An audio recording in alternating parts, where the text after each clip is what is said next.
د جمعیت علماء اسلام لخوا د شمولیتونو لړۍ دوامداره ده او نن هم په دې لړ کې د محمد ناړی یوین کونسل سیمه خورو مفتی آباد کې سلور اتیا خاندانونو د بیرسټر رشید عبدالله او سعد خان عبدالله پلاس په جمعیت علماء اسلام کې ګډون وکړو. په دا مهال د قومي اسمبلی په خواني غړو د جمعیت علماء اسلام ضلعي امیر مولانا ګوهر شاه او مولانا عطاالحق درویش هم موجودو.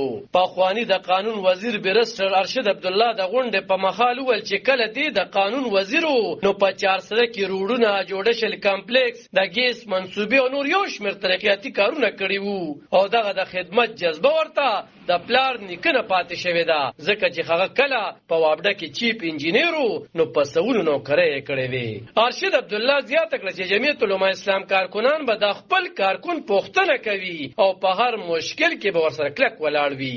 زه د دواړو خاندانونو د دوی سره نور چې څومره ملګري دي د کلي ټول ډېر زیات شکرګزار یم. زمرونو ما د بلدیاتو الیکشن نه مخکې بلکې زموږ چې کله تیر شوی دور حکومتو نو ما به خبره کوله هر مې د خاص کر د محمد ناړی چې کومه ده د بعضې خانانو چې کوم دي بالکل جرغمال کړی ده. دا خلک چې کوم دي د داسې طریقې سره یې دي چې یو تاڼې یو عام پی یا یو داسې یو تاڼېدار به در پسې درولیږي چې ته واړونته کې مسله بدلو ګوري. د وابډې چې کوم دی یو لینمین به درولیږي په میټر کې بدله مسلو کې بجلی بل بر پسې زیات راولي چې تکلی کې داسې چوټا موټا بدمعاش ګوټې ور پسې راپاسي په داری به در باندې وکړي لانجې مانجې. نو دا زوړ یو مایند سیټو بس اوس دا خبرې ختمې دي انشاءالله. اوس چې کوم دی که خیر انشاء الله العزیز تاسو د ازادۍ سوچ پکوي او هر سړی خپل ووټ ته خپل عزت ته انشاء الله العزیز تاسو به روچتهږي د دې دباونه مبونه دا هیڅ قسمه او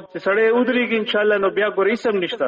په خواني د قومي اسمبلی غړي مولانا سید ګوهر شاه ویل چې د پاکستان تحریک انصاف حکومت کې معیشت تباه شو بدامني راغله لوډ شیډینګ زیات شو او اوس دوی کوشش کوي چې بیا دغه ستونزې حل کړي. ځکه موږ یو لښکر جوړو تاسو وایئ چې یاره جهاد لمدي کې کسه لښکر د دې رونو موږ چې کم جدوجہد کوو په دې ملک کې د اسلامي نظام دپاره د امن راوستلو لپاره د معیشت ښه کولو لپاره دا چې څونه ډېر لوی لښکر راشي نو دوی سره به وټ او په دې وټ به موږ انشاءالله العزیز تبدیلي راولو. یو خو د عمران خان تبدیلي تاسو لیدله چې ډېر لوی ګندې خور کو. تاسو ته جمیل احمد صاحب ورته خبره زه دوباره کوم نه هلکان بې حیا شو په دې معاشره کې.